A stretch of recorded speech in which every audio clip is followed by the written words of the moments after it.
Hello viewers, so if you deleted your important photos or videos by mistake but now you want them back, then watch this video till end. I am Shivam from Gossifunda YouTube channel and today's video is about how to recover your deleted photos or videos in Android device. So let's start the video without any delay.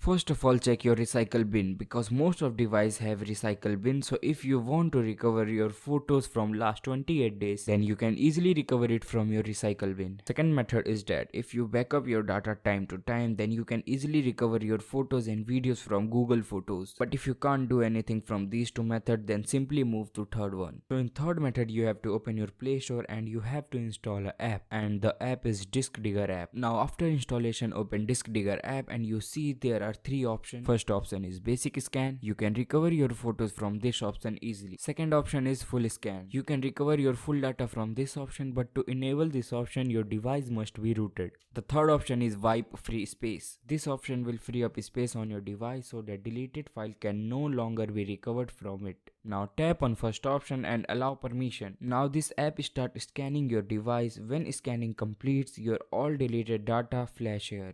If you want to recover your full data, then simply tap on recover data. Otherwise select particular photos and recover it. From this setting option, you can also select that between what time period you want to recover your files. So now you can recover your photos or videos easily. So I hope this video will be useful to you. Make sure to like the video, also share it with your friends. Also make sure to subscribe Gossifunda YouTube channel. You can also visit to our website from given link in description. Thank you so much. See you soon.